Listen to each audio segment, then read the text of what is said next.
Let me ask you something. What if you were handed a precise 490-year countdown to one of the biggest turning points in all of history, but it was written centuries before any of it happened? Well, that is exactly what we're diving into today, the incredibly mysterious and deeply debated 70 weeks prophecy from the book of Daniel. We're talking about a timeline that's over 2,500 years old, one that many believe charts a direct course from ancient Babylon right to the foot of the cross, and maybe even beyond. These are the words that kick the whole thing off, spoken by the angel Gabriel directly to Daniel. Understand the matter and consider the vision. You can feel the weight in that, right?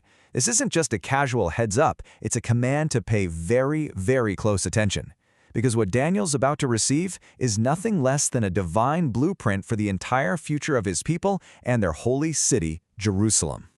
You know, the story of how we get this incredible prophecy starts in a surprisingly humble place. It doesn't begin with a booming voice from the clouds or some crazy vision in the sky.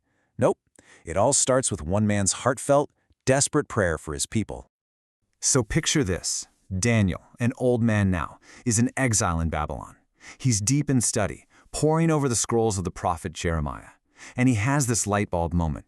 He realizes that the prophesied 70-year captivity is almost over.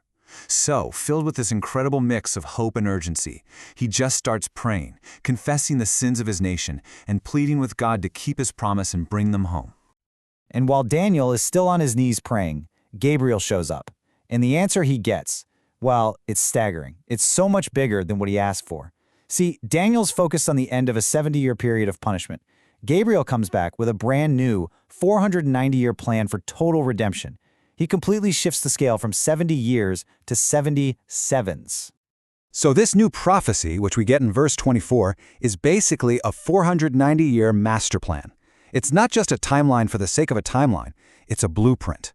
It has 6 very specific, world-altering goals that have to be accomplished within this window of time, all centered on Daniel's people and the city of Jerusalem.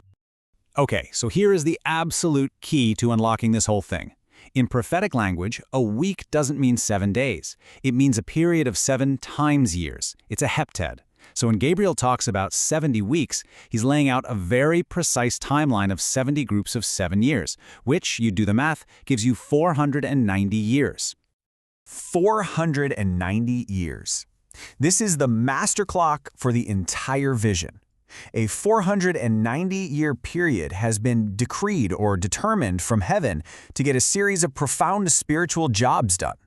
Every single event we're about to talk about is designed to fit perfectly inside this time frame.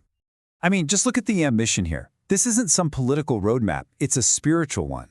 The prophecy is aiming for nothing less than the total and final defeat of sin, complete reconciliation with God, and bringing in a righteousness that lasts forever. It's the whole shebang. So, we've got our 490-year countdown. But every countdown needs a start button, right? You need something that fires the starting gun. And what's amazing is, the prophecy gives us a very, very specific trigger to look for. And there it is. The clock starts ticking from the moment a specific official royal decree goes out. And it's not just any decree, it has to be the one that authorizes the full restoration and rebuilding of the city of Jerusalem itself. We're talking streets, walls, the works. That's our starting point. Now, if you look at the history books, there are actually a few different decrees from Persian kings about the Jews returning from exile. As you can see here, the first couple from Cyrus and Darius, they were all about rebuilding the temple. Important for sure, but not what the prophecy said. But that third one, from King Artaxerxes in 445 BC, that's different. It specifically greenlights the rebuilding of Jerusalem's walls. That is a perfect match for the prophecy's trigger. That's our starting date. The prophecy then breaks the timeline down even further. So check this out. The first chunk of time is 49 years, or 7 weeks, and that's for the rebuilding of the city, which the text says will happen in troublous times. It wasn't going to be easy. That's followed by a much longer stretch of 434 years, or 62 weeks. You add those two together, you get 483 years. And right at the very end of that period, the prophecy says a key figure will arrive, Messiah the Prince. Okay, so once those first 483 years are up, the prophecy pivots to its absolute climax. We are now entering the most dramatic, the most intense, and frankly, the most debated part of the entire vision.